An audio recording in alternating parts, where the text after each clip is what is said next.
Welcome to the CFB Dynasty Podcast with hosts Matt Knowles, Brian McElfresh, and Doug Gravely. Hey everybody, how you doing out there today? It's the CFBDynasty.com podcast for Week 8. Your seasons are winding down. For many leagues, we are hit the trade deadline. You're making your push towards the final, to the end of the season. But before we even get to our fantasy football, we got a quick question. And that is, when is a lead too big? When is a lead not enough? Why are we asking this question? Because we had one of the most insane comebacks, most unpredictable comebacks in college football last week. Colorado up 29-0, made Stanford look absolutely foolish, and then they couldn't do anything right, and they lose to Stanford. They made Stanford look like a juggernaut. BMAC, Doug, what do you think about the finish of that game? What do you think about them being Colorado looking like fools in the second half? When is a lead not big enough? BMAC, I know you got opinions. Yeah, before we get to that specific answer, it brings me to two things. NFL fantasy owners never have to deal with these Tuesday night games and whatnot. And when you have a big deficit on a Tuesday and you've got to sit on it all week and think you're probably going to lose, like with our matchup last week or 2 weeks ago when Corley had 49 on a Tuesday or a Wednesday or a Thursday. And I'm just going into the weekend thinking, oh man, it's highly improbable that I'm going to come back. And then if you're watching on YouTube, you see this orange helmet back here.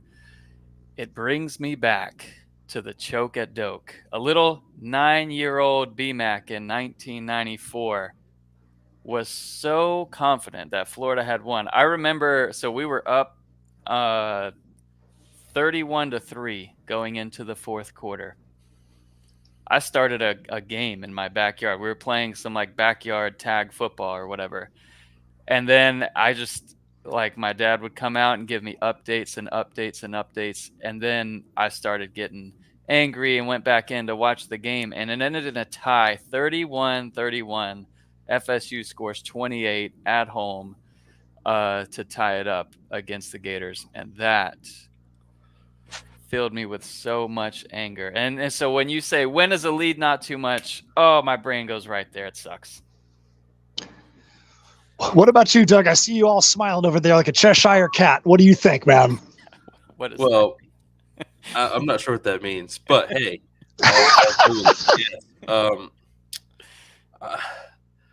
it goes back to how I feel all the time, and I find myself, whether I'm a fan of these teams or not, like yelling at them as if I'm a coach and they can hear me. But, you know, as far as the Stanford game and Colorado game, I mean, I'm happy. You know, I'm a hater, so that's fine. But in general, like, when you see these teams with a lead and then they just fall back to this prevent defense and lay off these receivers and stuff for like 20 yards, and I'm like, why? The defense you've been playing all game works. But then you switch it up. Why don't you just keep playing man or keep doing what you've been doing because it was working? I don't understand why you change it. Like, and, you know, buddies that have watched games with me laugh at me because I'm like, this doesn't make sense. You've held these guys to 60 yards, you know, passing all game, and now you're laying off. Like, I don't understand. I don't get it. And then, you know, these quarterbacks look like Heisman Trophy winners. Like, it's insane to me. And being a Jags fan in the pros, I've seen this too many stinking times. But at the end of the day, I think teams are proving more and more that you just probably should not stop scoring. Just keep scoring. I kind of used that theology a little bit with my brisket lock last week. Like, Kent State is the defense that solves your offensive woes. Well, Colorado seemingly is also in the same boat there, but they've had so much turnover, and still what they're doing and being relevant, putting up the points that they are, absolutely incredible what Colorado and Shador and Dion and all of them are doing. Painful for me that they're on a bye this week. I am not happy about that. No, it does suck, but that's the thing. Like, they're in shootout mode, and you're going to get that with Caleb Williams. If their offensive line can do anything. But yeah, Notre Dame Well, was able to not blitz and still just pressure the heck out of Caleb Williams. I'm concerned with the USC schedule and what you're going to get out of Caleb Williams and those receivers and running backs that you've relied on through the weak part of their schedule. I'm concerned going forward from a fantasy point of view because they get Utah, and Utah doesn't have much of an offense, but they sure as heck have a good defense. And if that O-line is going to be that bad, fantasy players from USC are going to struggle. That sucks. Man, it's crazy to think about how last year at this time, you just mentioned two teams that we would have talked about every week, Utah and Kent State. Who are you going to start on the Utah offense? Who are you going to start on the Kent State offense? Because they had guys across the board that were going to start it. This year, it's like, what two teams are you going to run away from as quickly as possible? Utah and Kent State there have got nothing really of value on a week-to-week basis when it comes to fantasy football. And it's just interesting to see how teams like that, we knew Kent State coming into the season was going to have a rough time because of all the transfers out. I don't think anybody expected Utah to be in the position that they're in right now. I feel like if we would have gotten a more accurate and more honest update on Cam Rising, then maybe we would have. But I feel like, we talked about in all the weeks leading up to the season that Cam Rising was a game time decision playing in that first game against Florida, where it sounds like he never was even going to have a chance to play in that game. And that's ridiculous. That is ridiculous that they played all of us like that. Not a fan of that whatsoever. So you think about Utah, though, and they're still ranked 14. Yeah. With all this they're, and that's like you said, B-Mac, their defense is solid. But you talked about USC, and I'm going to jump to a question real quick after reading off this remaining schedule. They got Utah, then at Cal, then they play Washington, then at Oregon, then they play UCLA to end the season. And UCLA's defense they're what, is 4? legit. They're 4-2. Are they going to make a bowl game, bro? Probably. Do they sneak out one of these wins? Do they beat Washington? Probably not. Do they beat Oregon? Probably not. Probably Cal, but are they going to beat UCLA? I think Cal's I think they probably could go 3-2 in that stretch.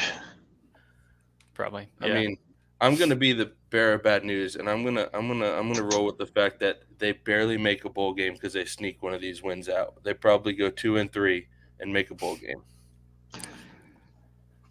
I think they're going to make one. I think they're going to make one. But yeah, it's tough. It's tough. Do you still consider Caleb Williams a number 1 overall pick after finally playing a good defense and looking human? Yes, because it was the O-line. He had no time. If you saw him running around, there was no chance. It could have been Joe Montana back there, and it wouldn't have been a good game. So I think O-line's going to have to step up, plain and simple. And if they don't, it's going to be a rough season. If they do, if they just give him 2 seconds, I think he's clearly the number 1 pick. Obviously, Drake May, you love him up there. Shadur's worked his way into the first round conversation, and rightfully so. So, but yeah, Caleb Williams, easy number 1 to me. Yeah, the only way I don't see Caleb going 1 is if this nonsense about being a part owner in the team or something like that. That's a whole topic in and of itself. I think that a college player asking for part ownership in a team before he even gets there, to me, is you're not LeBron James. If you're LeBron James coming out of high school and you're a generational talent and it's basketball where one guy can change the entire outlook of a squad, I could see how that could be something that's said. But when you're a college quarterback, think about how many guys are sure things in college and they go to the pros and are absolute garbage. Could you imagine giving Mitch Trubisky part ownership of your team when you draft him and then being like, what the heck did we do? Caleb Williams is not Mitch Trubisky, and I'm not making that comparison, but I'm like, you're a college quarterback. You have not done anything. Don't be asking for a part ownership in $1 billion enterprise. That's crazy. These kids, man, I can't. I could talk about Caleb Williams all day because I'm not a fan, but we'll move on. Oh, why are you not a fan, Doug? I think the listeners want to hear. Throw some more shade at Caleb Williams. Tell us. I think he's a great player in football, but I just can't stand the arrogance, I guess, to be honest with you. it's just he just drives me crazy. He's just not a kid that I think is one that you want these kids nowadays to look up to, and it just drives me nuts. Like, you're on a huge stage, and now you're 20 years old and you want to be a part owner for an NFL team, and you're talking about, I can make my own decision. I don't even know if I'm going to go to the draft, because if I don't want to play for you, I'm not playing for you. Like, that's one of those NIL deals that would benefit college football, but he can make more money, he said, as a senior in college than he can on a rookie contract. So why he might be able to? Yeah. Same thing with Shador. Shador, they said, well, he's valued at like $4.9 million. So why wouldn't he stay and make his $4.9 million again? I think that is something that in the future could make guys leaving early to go to the draft. You know, if you're a guy that's like, oh, I'm going to go make my money, maybe I get drafted in the 6th or 7th round, but you've still had a chance to, you know, make lower level NIL money. Maybe you stay in college for that extra year, because you might not even make an NFL franchise. Think about how many guys come out every year, especially on our fantasy football rosters, that you're like, dude, why? I needed you as a senior, and now you're not even going to be playing football at all. Dwayne McBride. So I think that might my entire wide receiver room 2 years ago, I had 5 guys that went to the NFL, and one of them is even on an NFL roster right now. Yeah, and they were all studs for me in college. So yeah, maybe that might change the landscape just a little bit. But I digress. We're getting into a lot of other topics, but I know that you guys that are listening probably want Doug and BMAC to get down to the news and notes for next week so you can set your lineups. What do you think, Brian? What do you think, Doug? You want to get down to those news and notes? Let's hit it, bro. News and notes around college football.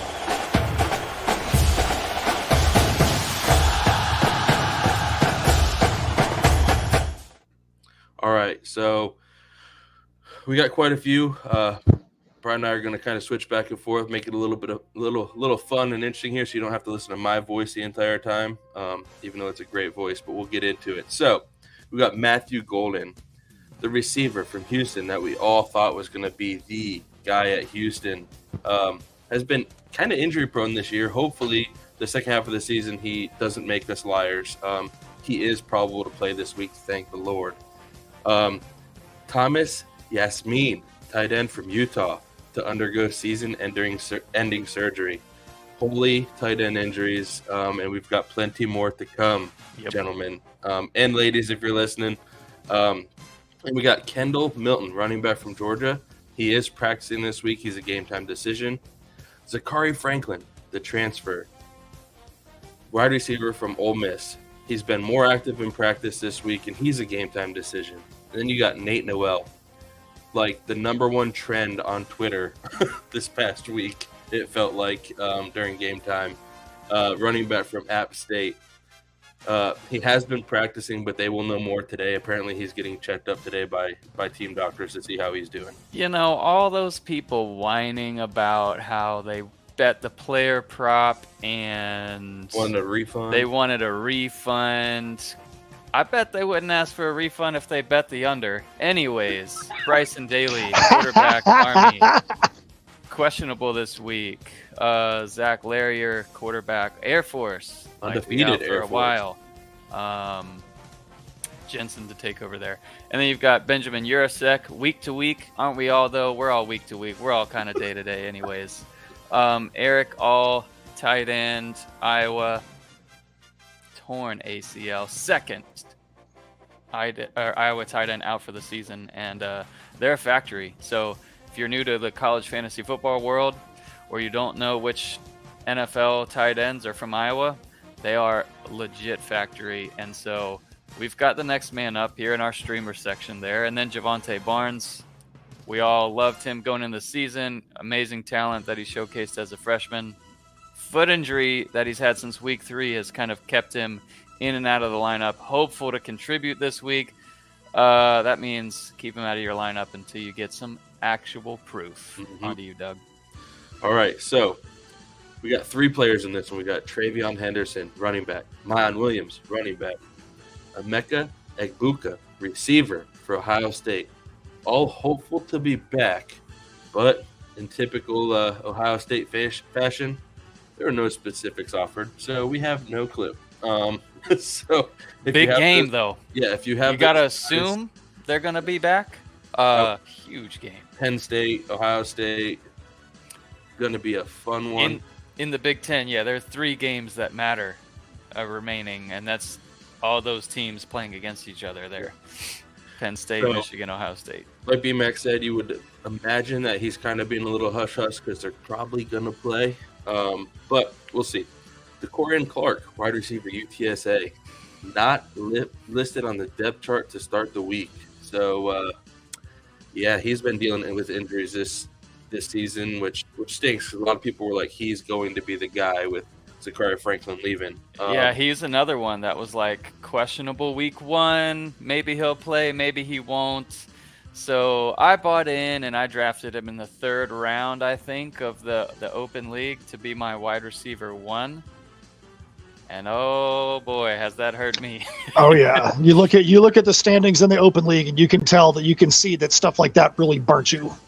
And then we got a kid that I'm excited about. And we'll get into him a little bit more later, but Avery Johnson, quarterback from Kansas State, listed now as the co-starter with Will Howard at Kansas State. So be on the lookout for him. Huge news because, like I said, he's an exciting freshman. How does that work out, co-starter at quarterback? Are they like both in there in shotgun? I have a feeling that co-starter probably means, hey, at game time, Avery, you're probably going to start. That's what I think too. And then you got Jalen McMillan, wide receiver for Washington. Man, he's been fighting this knee injury for a while, and he's getting another doctor to look at him again today. I guess he tweaked it in the game last week a little bit. Tweaked it early, too. Tweaked it early. And he's questionable this week. And then you got Reggie Love, running back, Illinois, still not cleared. So another team that's been dismantled at a certain position by injuries, but we'll get into B-Max Brisket from last week, and he did pretty good. So yeah, Fegan. All right, so Riley Leonard, quarterback Duke, day to day. Let me tell you, if you're Riley Leonard, you want to get your butt back on that field, because if you watched the game last week, my boys are on life support. NC State looked absolutely just like a corpse on the field. But Bellin, who is the backup quarterback that came in, the dude was really solid. If you need a streamer and Riley Leonard does not play, do not hesitate to go pick up Bellin, who's going to be the starting quarterback there, because he looked really, really good and really like he was ready to get on the field last week for Duke. They got a big game this week against FSU. Yeah, they do. At Tallahassee. That's going to be a big one. 5-1 Duke at 6-0 Florida State. That'll be a good one. Harrison Whaley, running back Wyoming. He is questionable this week. Rocket, not going to play this week. So they kind of split there between Green and DeBunyan. DeBunyan getting the receiving touchdown last week for Arkansas and the bulk of the carries when Rocket's been out. DeBunyan, my goodness. So you had the coldest that had an NIL deal with air conditioning. Man, can you imagine DeBunyan getting like an NIL deal with like a foot cream company or something like that? My goodness, what a name. Isaiah Jacobs, running back UAB, out for the season. Johnny Wilson, probable this week against Duke.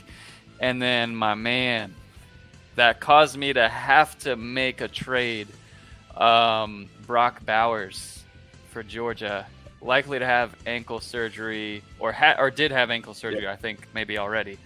And he is out for the rest of the fantasy season, basically. So that is brutal. Another crush to my open league team where he was my first round pick.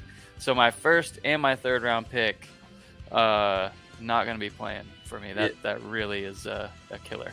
So we mentioned it a little bit, guys, and we kind of vented to each other about this before the show. Like, tight ends are crushing people this year. Like, these injuries are killing people's fantasy teams.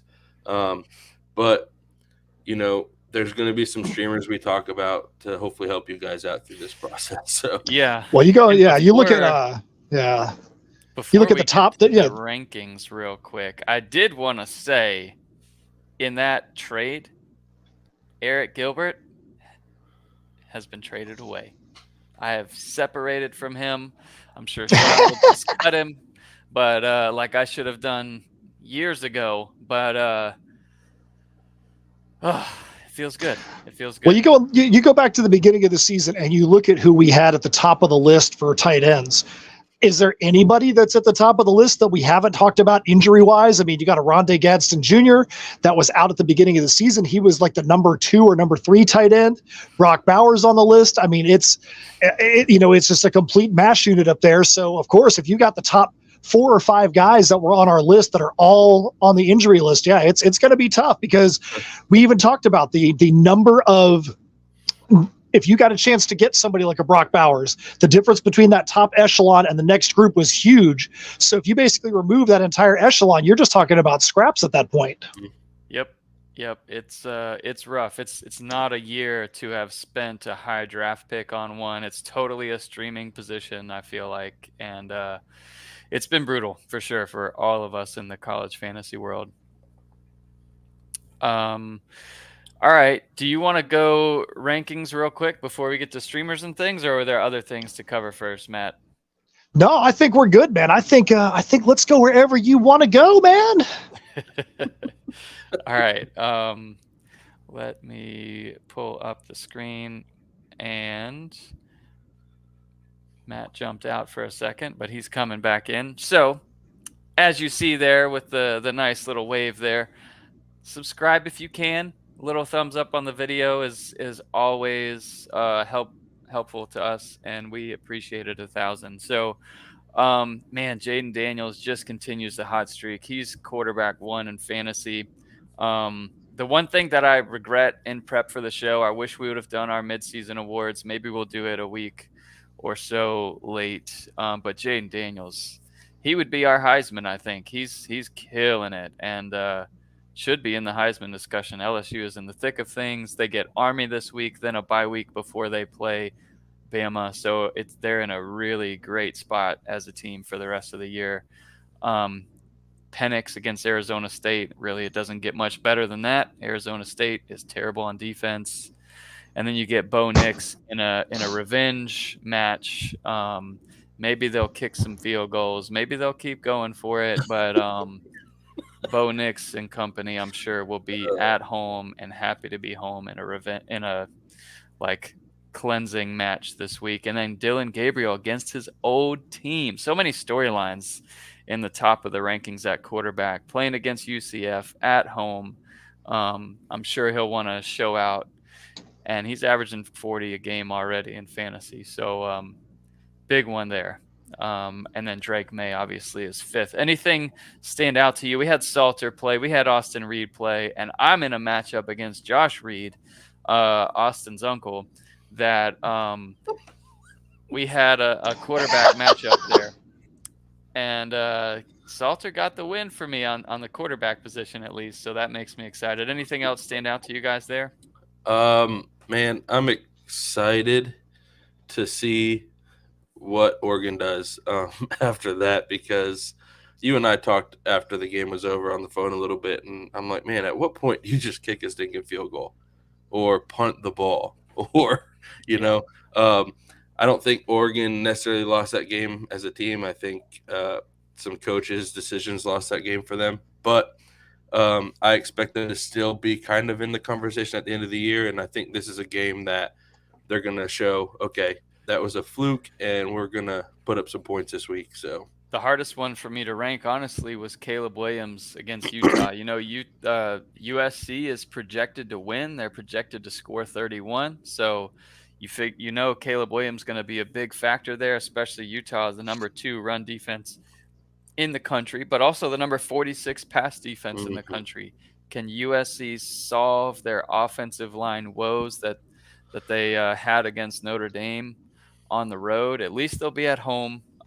That's always a partial cleanser there for them, and I'm sure they're going to get hammered in practice, or maybe do a little bit more max protect using Marshawn Lloyd and tight ends and stuff to help out and buy some time for Caleb Williams. So would you start him if you had him? Would you start him over Ewers if you had him? Ewers against Houston on the road. Would you start him over Jackson Dart? What would you guys do there? I would not.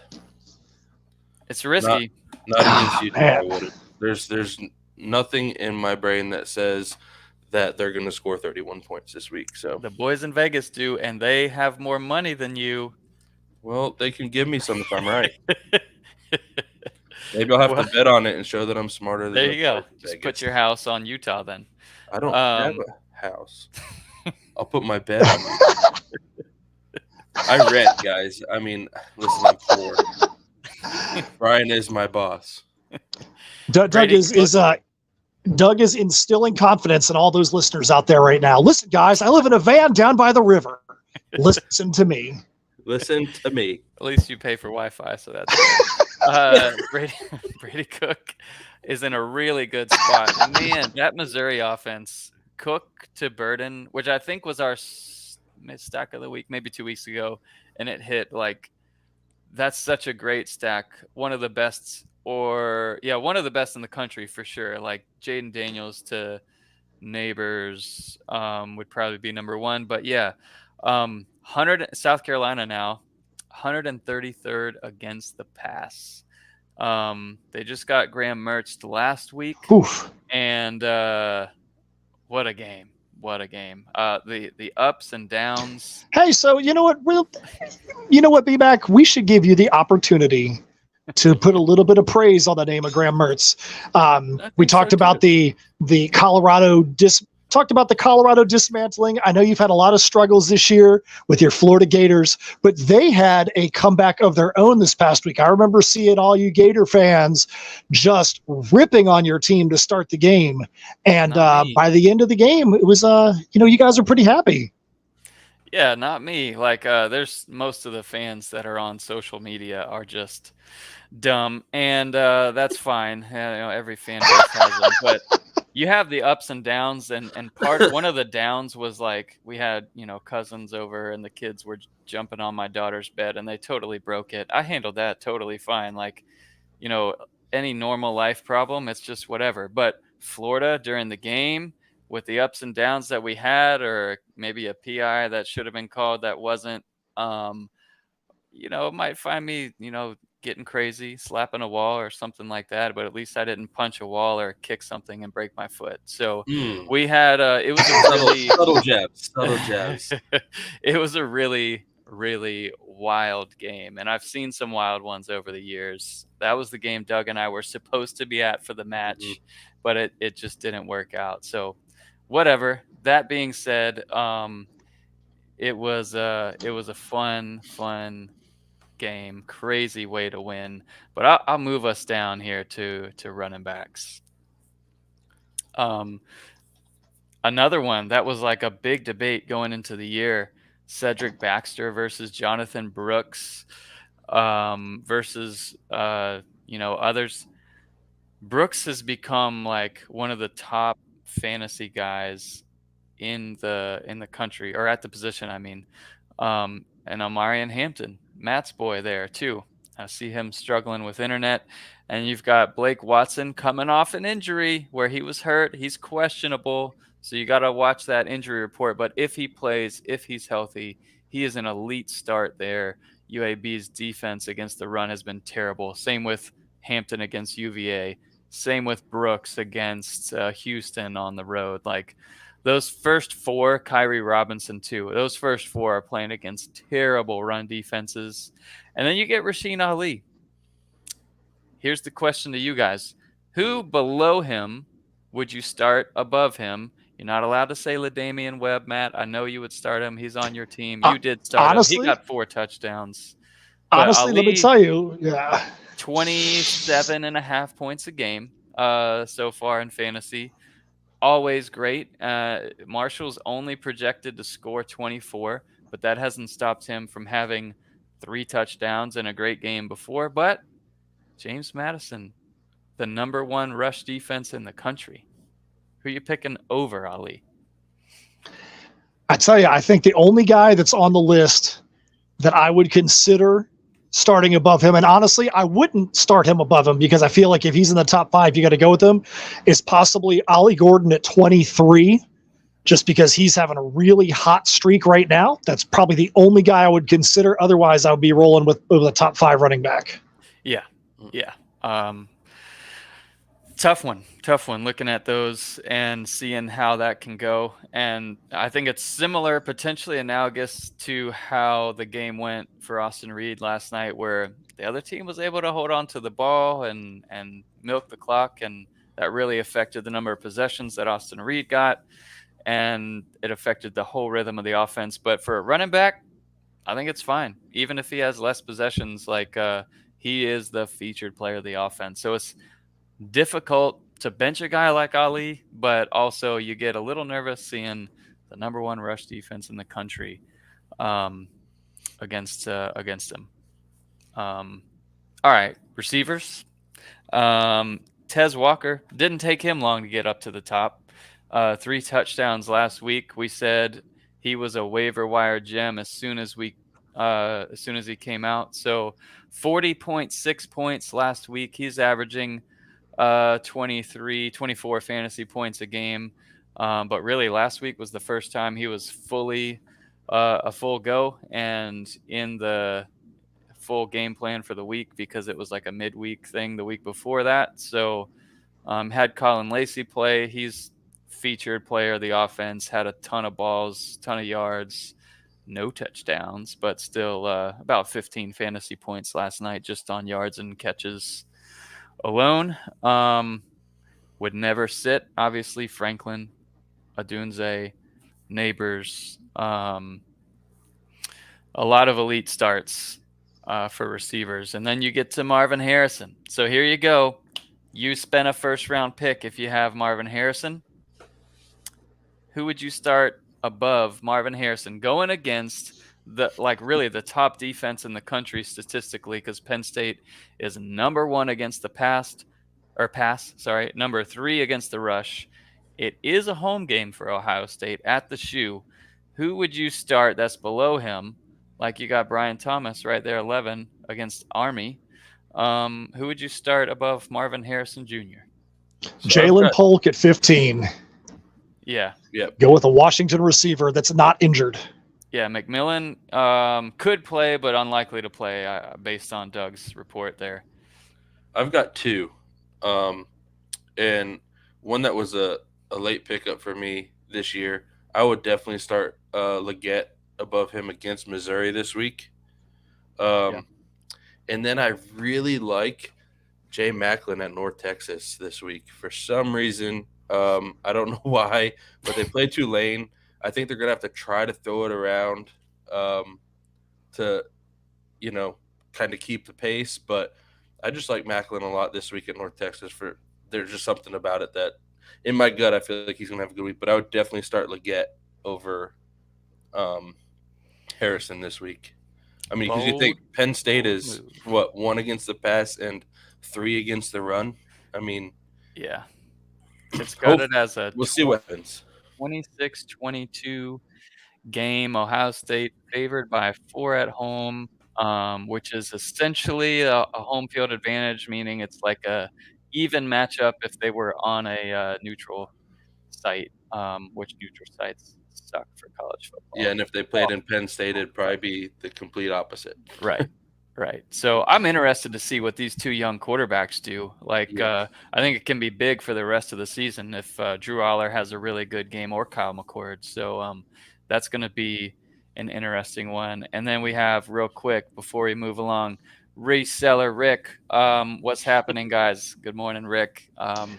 We appreciate it. The comments and whatnot live on the show is always fun. We try and do it live more often. Obviously, it's a terrible time for most people right in the middle of the workday, unless you're just in your own office and able to break away. So, B-Mac, I got a question for you. So normally on the show, we do not cover the tight end rankings, but I want you to scroll down there just because of what we talked about earlier. If you look at those tight end rankings, it's a who's who of names we probably didn't talk about much at all before the season started. Is there anybody on this list that you honestly are like, I'm really excited about getting this guy in my lineup? No. Anybody? Man. No, and let me refresh because Eric All was removed, but I've had this tab open for a little while, so he was removed because of the injury, if you missed that in the beginning. But I mean, Holker's the only one I'm like legit excited about. He's averaging 18 a game. It was him and Bowers were the top two, and you've seen that in the past with it was like Bowers and whichever Utah guy was up there, and now Yasmin is out for the year, and it's a no for me. Other than Holker, like he's the only one, and I'm playing outside of Holker. Outside of Holker, you don't have anybody that's averaging more than 11 points a game, which is brutal to be staking your fantasy weeks claim on a tight end where that's your average. One to keep an eye on, though, I think, is Jolly. Yeah, I agree with that from UConn for sure. He's had some games where he's shown what he can do. There's been other games where obviously UConn just hasn't been able to move the ball, but when they do move the ball, I feel like Jolly is kind of the focal point of that passing game. So yeah, I think it's a lot of what you see like with Jaheim Bell, which is just infuriating, where it's 0, 0, 10.7. And it's like some games he gets 20, some games he's just not involved at all. And I think that's pretty common with what you see around the tight end position this year. Across the board. You look at Trey Knox, for example, in South Carolina. Another great talented tight end who I think 1 week he'll go for like 5, then he goes for 0, then he'll go for 12, then he'll go for 2. And I'm like, what is going on? Why is this so inconsistent? Yeah. I mean, one of the best starts, honestly, is going to be Arliss Boardingham. Like in terms of what tight end do you want to have for the rest of the year? I think Boardingham, he's got a bye this week, so you won't find him here in the rankings. But he's going to be a top 12 guy. He could be even better than that, depending on how he's a breakout player. It's really hot. He's a feature of the offense and a total pass catching tight end for Florida. And that passing game is starting to go. So some tough games, of course, the rest of the way for Florida. But you love the way he's featured, the way he's used, the way they split him out, run slant routes and stuff. And so love that potential, but still, other than Holker, I'm not stoked about anyone here. All right, well, that's what we got for rankings for this week. Make sure you have liked and subscribed to cfbdynasty.com so that way you can get into your own research. Everything is sortable. We only talk about a few guys when we are on this show. You're probably want to do your own research to see who you can find, what gems you can uncover to have you leg up on your opponents this week. That being said, we want to jump back to last week just for a second. Let's talk about the top standout performances of week 7 in college fantasy football. What do you think, BMAC? Doug, you ready to go talk about that? Yeah, let's do it. So I'll start this. We got Alec Amanor from Stanford. 62 points, was only 6 yards away from a 300-yard receiving day. And the thing that makes that the most impressive is that he was basically shut down in the first half of that game. Almost all those stats are second half and overtime versus Colorado. Will you expect him to ever put another 62-point day up? I don't think you should ever expect anybody that's not a quarterback to have a 62-point day. That being said, I'm calling out everybody in the CFB Dynasty Open League because I put in a huge bid for him and I got him for $1. Not a single other person in an Open League, 24 teams, even put a bid in for him. I'm calling the other 23 you guys out, BMAC and Doug included. Tell me why you didn't even put a bid in for him. Well, okay, BMAC's got $0, so that makes sense. Doug, what about you? I know you got more than $0. Why did you not even put a bid in for him? Because he plays for Stanford. I agree. He does. And Stanford is Stanford. But stats got to come from somewhere. And they don't play Colorado every week. Yeah. I would agree with that sentiment overall. Like, I want to see – and if it's a league like the Open, totally. He's absolutely worth a pickup. If it's a league like ours where – I know you picked him up there too, and I was like, "Oh, Matt, making a risky move there because you only have seen one good game from him." Well, my other thought was, yeah, go for it. My other thought was their top receiver just got injured in that game, So their top receiver got injured. He stepped up. We have 2 weeks left or 3 weeks left in the regular season. Why not take a flyer on him? See if he's able to do something at the end of the season. That was my whole thinking right there. If it was he was going into the rest of the season as the assured number 2 receiver on a suspect offense, might have a different thought process, but he might get more looks now because their number 1 receiver is dealing with some injuries. Right, and with the quarterback change, really, who's number 2 on our fantasy points list. So Ashton Daniels from Stanford had 53.2 points this past week. Again, it was against Colorado, but they made a quarterback change, and these two seem to have a connection. So you never know. It could be risky. It could be high risk, high reward type of situation there. So you got to risk it for the brisket, as they say. Risk Matt. it for man. I like that. Oh yeah, baby. So a fun one at number 3 is a defense. This is 2 weeks in a row we've had defenses, and we've got another one. But Penn State's defense, 53 fantasy points this past weekend. So I don't remember who in our league has Penn State's defense, but man, that's a probably about half the points that my team scored this week. So yeah, I mean that's crazy. And then Garrett Green, quarterback from West Virginia, 52.25, which is crazy because the West Virginia quarterbacks haven't really been doing anything. Yeah. And all of a sudden 52 points. So I'll let you guys take the rest of them, but yeah. This is painful for me. Let me go ahead. Jason Bean, I had him as a streamer last week. I had him as a DFS sleeper and put him in 0 of my lineups. And he went for 52.2.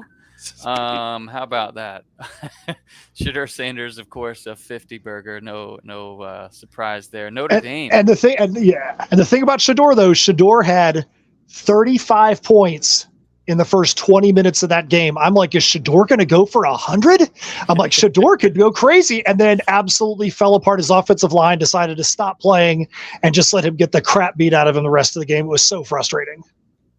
Notre Dame with a 50 burger too as a defense against USC. How about that? I wonder how many people had the guts or the brains to start Notre Dame against USC. Kyrie Robinson, San Jose State running back, went for 48. I did start him in the open league and in another league. But Donovan Smith, he's starting to catch on, man. At Houston, he's starting to pick it up a little bit, 47 points.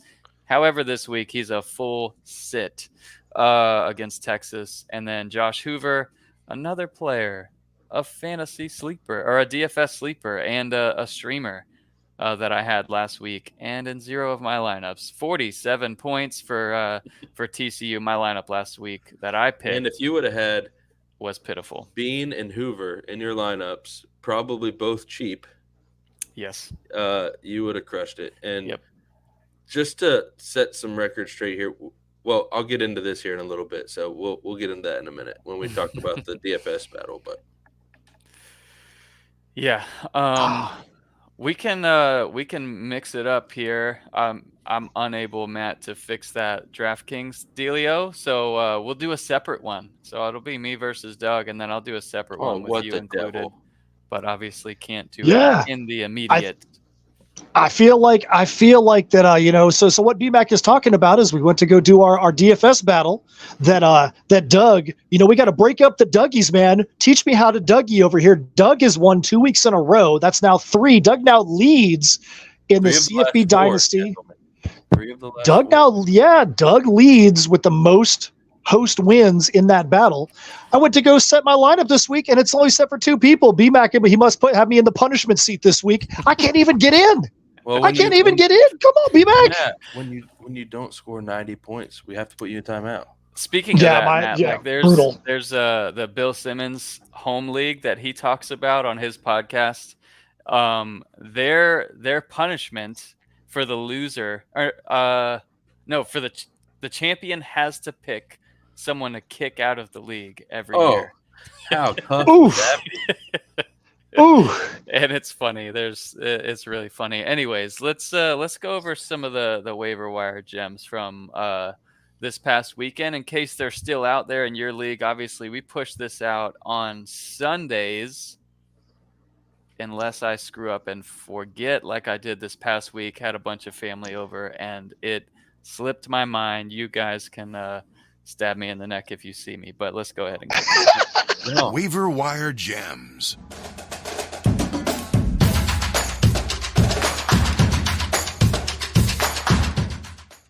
If you didn't see the hair from the Kansas State quarterback and notice a difference, you probably noticed him running by defenders in the game to the tune of like 50-ish fantasy points. Avery Johnson was our number one waiver wire gem this past week. What a game the freshman had in his first start, and absolutely worth picking up. And if you have him available in any of your leagues, he could be the starter. He's the co-starter this week, so we'll see how that kind of shakes out. But this could be the passing of the torch. And if you're in Dynasty, like he's a freshman breakout, and same also with our number 2 guy, Josh Hoover at TCU. Taken over there for the injured Chandler Morris and did pretty darn good. You had other players benefit in the TCU offense like Savion Williams, getting that first game where he got enough looks, enough touches, and a touchdown to be fantasy relevant. One of those sleepers we had going into the year. There's been hype around him for a while. Maybe just didn't have the connection with Chandler Morris that he'll have with Josh Hoover. And we'll see if that is consistent as those two teams match up this week. Did anyone else stand out to you guys? I've got a few others that we listed. Obviously, Ao Manor for Stanford on the list.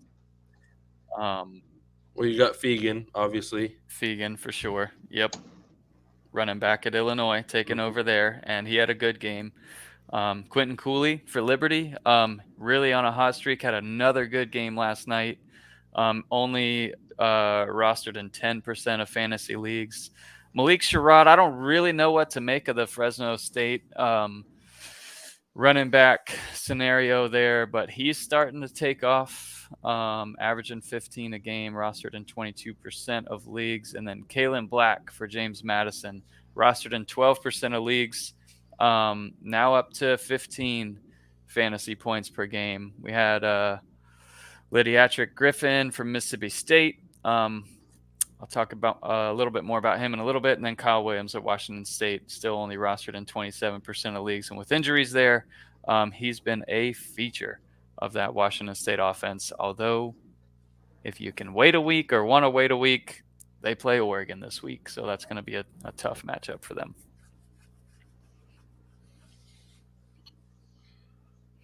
And then that'll bring us into some streamers, Doug. I know you got a couple for us. Got a couple. Let's go streaming.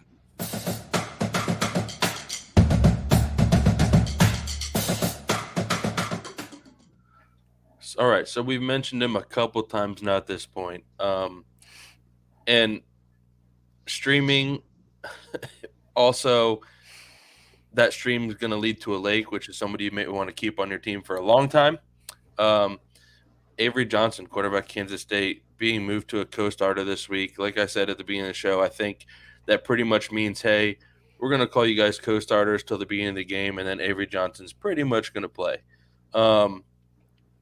So a streamer, yes, but somebody, like I said, that stream could very well lead into a big old lake, and you want to keep him for a long time.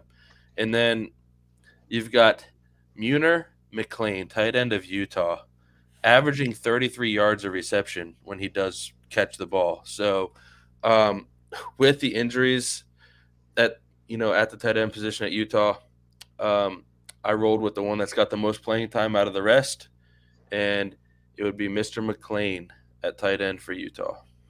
Absolutely. I got a couple. So the guy who's replacing both of those starting Iowa tight ends that are out for the rest of the year, Steven Stylianos. Absolutely don't look for him on 247 Sports or any of those recruited or rivals. Like, there's no recruiting rankings on him at all coming out of high school. So we'll see how he plays. He's a shot in the dark for a team that features tight ends. It's tight end you. Tight end you. Low confidence, but whatever. And then we've got Jensen Jones getting the starting spot at Air Force via injury. So we'll see how he does this week. But there's a few streamers there. There's plenty others, if like a Jalil Farouk or whatever is available.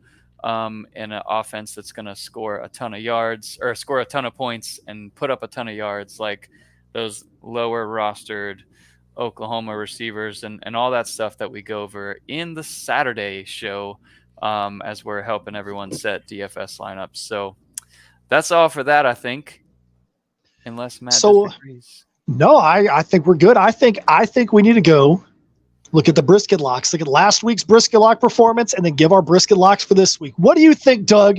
You're the 2-time defending champ in the DFS host battle. You get to decide. Are we going to brisket lock right now or something else? Let's hit up brisket lock because I've screwed the pooch the last 2 weeks, and I need to redeem myself with the DFS battle. Yeah, I don't think that anybody did really good last week with the brisket lock. I think last week was a down week for brisket locks. Hold on. Anyways, It's time for the brisket lock.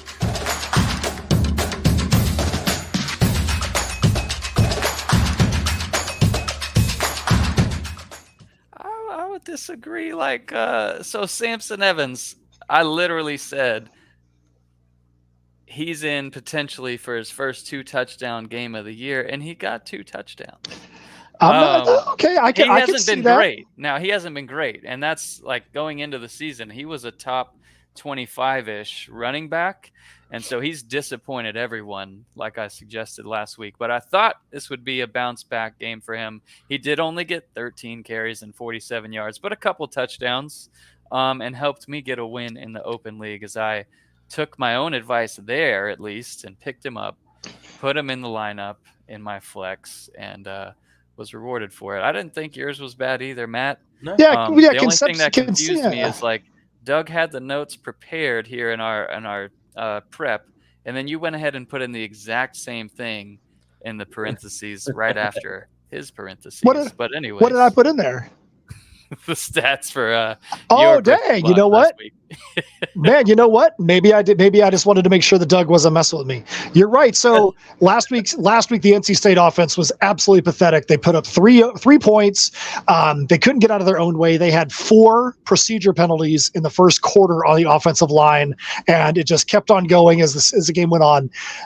The only bright spot on the offense that only dropped in 3 points was Concepcion still had 10 targets, 6 receptions, and he had 4 carries, almost got to the 100-yard mark. Definitely not what you want to see out of your number 1 receiver. You want him to get more than that, but when your offense only scores 3 points, there's only so much your guy can do. Yeah, and a freshman with 10 targets and 96 total yards, 1 touchdown would have totally changed it.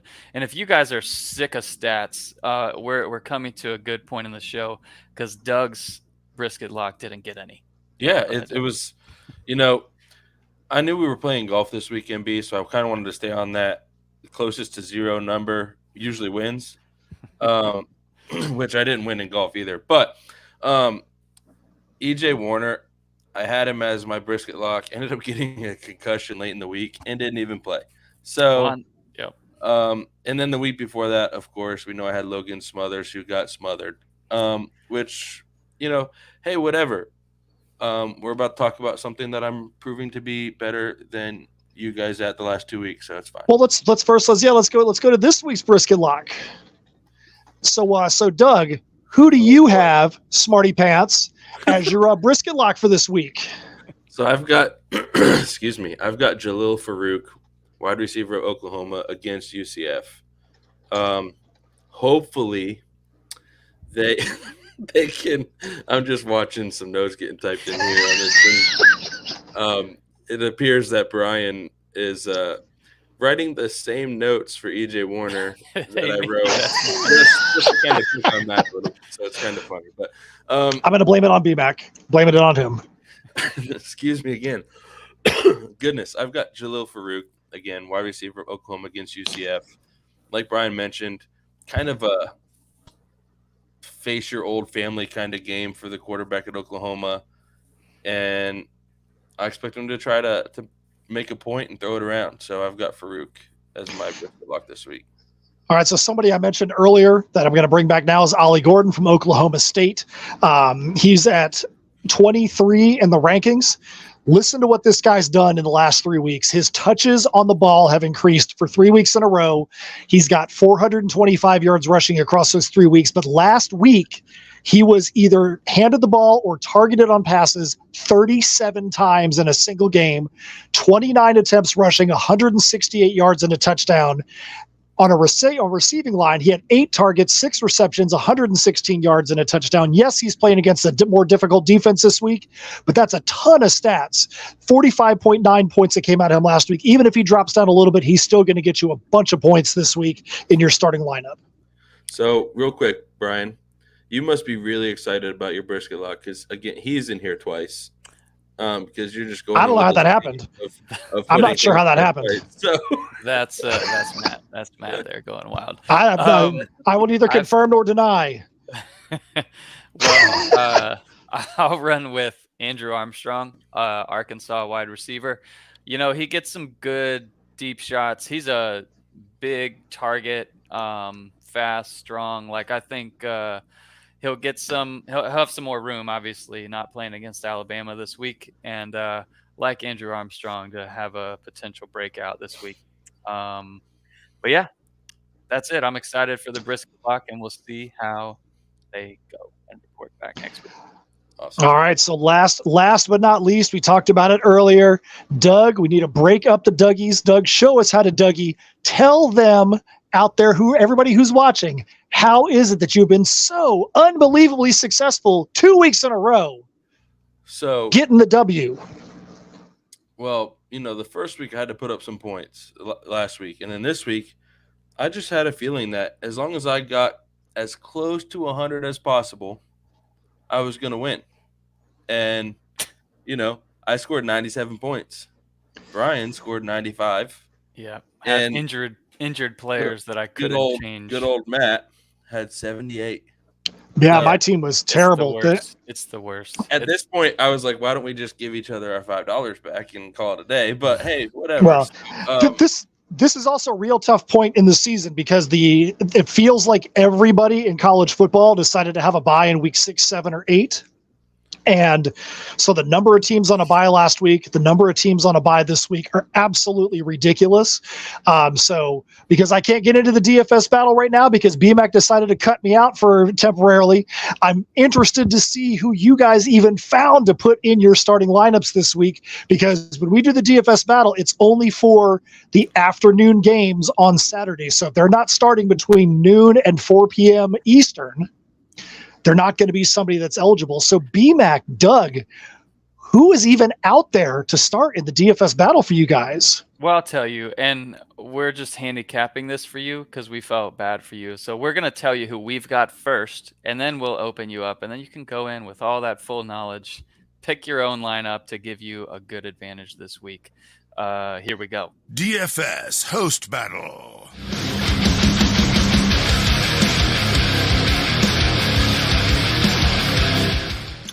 All right, Doug, who you got? All right, so at quarterback, rolling with the hot hand here, I've got Green from West Virginia against OK State because they're just okay on defense, and he's 7,800. Then I went with the news for, you know, UAB's other running back being out. I went with Jermaine Brown. Saw a lot of him last year because I had McBride. I think he's a great running back. He's 6,200 against Memphis. Then I'm rolling with Arkansas running back AJ Green, who out-yarded, I guess, not carried, but out-yarded it, whatever that word would be. DeBunyan, the foot deal guy. I'm rolling with AJ Green. He just looks more explosive to me when he does touch the ball than DeBunyan does. And then with Oregon, I'm going with Tez Johnson, who got 7 receptions last week against Washington. Seemed to be Bo Nix's number 2 there. So he's kind of come along as of late. And then receiver, I've got Isaiah Williams for Illinois against Wisconsin at 5,800. My other receiver spot, Xavier Worthy, 6,500 against Houston, because I think that's going to be a butt kicking. And then running back, I went with a backup running back here, but seems to be getting as many touches as a lot of, main running backs lately. I went with Jordan James for Oregon. Yes. Yeah, he's been great. At 5,400. And I then like that. my super flex is going to be Seth Hennigan from Memphis against UAB. I like that a lot. So here's what I've got. I've got Bo Nix at home, 9,800. The He's most in your lineup now. He's going to do bad. The most expensive player out there, and love him coming home and looking to probably crush Washington State, and we'll see how that game goes. I have the other running back for Arkansas, DeBunyan, at 4,500, and side bet, which Arkansas player plays better. Choose me in my running back because I live in a loser buys a round of golf for that one, and then I've also got James at 5,400 at running back. Quit it. That's such a value for him too. My goodness. Leadrick Griffin, got him. I've got Amari Niblack for Alabama, and I'm really hoping for a touchdown. He's 3,500. I had to save money. He's a deep threat guy because of going with Bo Nix. I think Alabama's not going to be able to run the ball against Tennessee, who's solid against the run, and I like Niblack on some little drag routes and seam routes and whatnot against Tennessee, because they're a shot offense. Like, they're just going to take shots. You hope you pick the one that gets open for a 75-yarder. And then I've got a guy who's going to go for 65 points at receiver, Xavier Worthy at Houston, $6,500. What's that? We both got him then. And then Jermaine Brown in my flex, and then Jalen Milroe in super flex. Wow, you're able to get Nix and Milroe in there, huh? Yeah. What was Milroe's cost this week? 8,400. I'm glad you're taking notes here. It's a good. Well, I'm just saying, having Nix and Milroe both in there, that's almost $18,000 or over $18,000 for you. I had Milroe in my lineup last week. I mean, Milroe was going to be a good fantasy or good DFS start. So if only they played two halves instead of one, you'd have been great. But anyways, I think that wraps it up. Real quick, guys, you guys have posted some questions on Discord. I'll answer them on Discord because we're over an hour. So I'll go ahead and answer some of your start sit questions on Discord after the show. So keep an eye out for those. Just wanted to give you a heads up that I'll go ahead and answer as many as I can. Thanks, Doug.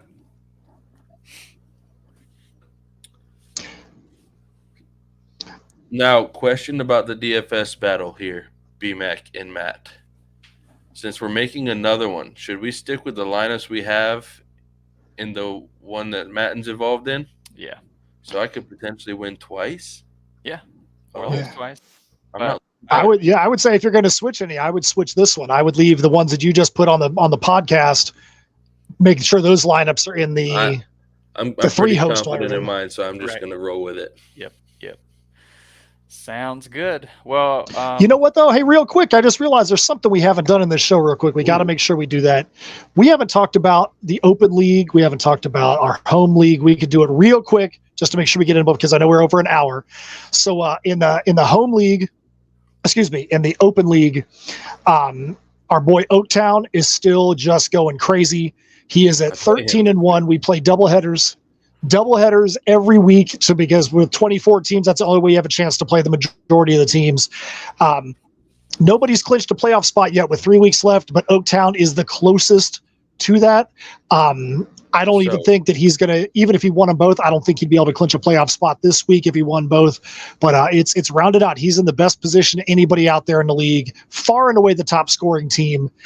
Can anybody stop him from getting a top 2 seed and a bye in the first round of the playoffs? Doug, I hope you do. I see you pointing at yourself. I hope that you do. I hope you take him down. I mean, I will say that I did go 2-0 this weekend in the Open League, and I was the third highest scorer this weekend. So, do it. BMAC is making a charge. He was down there battling with Carissa for the bottom spot for a little bit, and now he's won 3 of his last 4 games. And for the first week in a month, Fantrax has not switched the result in our game that he and I had 3 weeks ago. So BMAC has won that game now 2 consecutive weeks in a row. He's won the game from 4 weeks ago. Solid. I mean, yeah, you do have Matt. Looking at these standings real quick that I want to point out. So we have 1, 2, 3, 4, 5 teams over 2,000 points. The rest of us have not eclipsed that mark yet. So we got to step up, y'all. There is one team that has 2,000 points against. That's me. That is true. So whenever people play, the owner here of CFB, they just want to put their best foot forward. So they do. Guys, they do. Know what you're doing against BMAC, because his name, Move Back You Suck, just makes you want to beat him even more. You know what? Speaking of that, the Gator Band broke that song out for the first time in years this past week, and it resulted in a win. It resulted in 2 wins for me, and the name is alive and well for us. Yeah. So yeah. I just did tell you to move back. You suck in the standings, Doug. And currently for the out of the hosts, I'm currently tied for 5th, but right now with tiebreakers, I'm in 7th because the first tiebreaker is overall points. But I was able to get 2 wins last week, shockingly, and do that without my full lineup in the full lineup start. And so can one of the 3 of us actually make the first year playoffs? I am the only hope right now for the hosts to make the first year of the playoffs. So Doug, BMAC, are you rooting for me to be able to make the playoffs? Or you're like, man, if one yeah, we have to save face here. We got to save face. Somebody has to. We got Uncle Joe ahead of us, sitting up there at number 4. That's a shot to the face right there. But Uncle Joe does not have as many points as I do. Uncle Joe's gotten lucky. He's gotten lucky a couple times. No, but for real. Best possible record's 11-9. Yeah, I mean, so I would be 10-10. I don't know if I'm making the playoffs at 10-10. But at the end of the day, man, Oaktown, you're killing it. I am just really, really glad after looking at your team yesterday. You have so many buys this week. So thank you for giving me a chance, a slim chance, but thank you for giving me a chance this week. I'm already down 61-0 because I'm going against Salter and Cooley in one of my matches. So that's fun. Yep. And in 30 seconds or less in our home league where it all started right now, all 3 of us would be in the playoffs. All 3 of us would be the 4, 5, and 6 seeds. Or actually, Doug would probably be higher than that because he's a division. Oh, no, we all would be. We'd all be wild cards. All 3 of us would be wild cards going in. None of us are in that top spot for the division. But every one of us has a chance to be in that dance in the home league with only 4 weeks remaining. 3 weeks remaining. What do we have? 4 weeks? I think after this week, there's 2 games of the regular season left for us. Yep, you're right. 3, including this week, there's 3 weeks, and I'm playing against Josh Reed, wishing him nothing but the worst of luck. And I have a doubleheader this week against Davis and Gordy, so I have a tough go. But hey, guys, you know me. I come on strong in the playoffs. We'll see what happens. And for those of you that aren't looking at the standings, Davis and Gordy are both division leaders right now. So hopefully you can take them down, Doug. It'd be nice. Doug are tied for the division lead. He's just beating me in points. So. All right. So unless you guys have anything else you want to share, hopefully everybody out there, if this is the end of your trade season, hopefully that you guys pull off some cool trades before the end of the week. I know that BMAC has been active and trying to pull off nonsensical trades. I know that there's a lot of other trades sitting out there. Let's see what you can do to try and improve your team, whether you're using the CFBDynasty.com analytics or you're making some trades. We hope you guys have a great week, and I guess we'll see you guys back on Saturday morning, or Doug and Brian will on Saturday morning. What do you guys got to end with, Doug and BMAC? I had to give up 2 young 24-year-old pieces on my pro squad, and just because running back's been such a struggle for me, and I don't like what's out there on the waiver wire, or I'll say I don't love what's out there on the waiver wire. I got one pickup left, and I really would like it to be, a potential future pro player or someone that's breaking out like an Avery Johnson. So I'm going to hold on to that pickup, I think. But I might make it this week. It's a big game against Josh Reed this week. After all this talk about Avery Johnson, you want him, you probably have to go get him this week. That's right. Because there will be somebody in our league that probably swoops him up at this point. Well, there's only 3 teams left with pickups, so we'll see. We'll see how it goes. I think it's fitting for Gordy, though, to snag him. So I'll just wrap it up with, guys, have a great Wednesday. There is football on again tonight, every night this week. Super exciting. Enjoy watching some football, man, eating some finger foods, chilling at the house with the fam or wherever you go to watch some games. Just enjoy it. And, hey, man, let's have fun toward the end of this season and see what happens in fantasy. Yep. All right, everybody, have a good week, and we'll be Mac and Doug. See you on Saturday morning. See ya. Thank you for listening to the CFB Dynasty podcast. Help us out by subscribing on YouTube and reviewing us on your podcast network.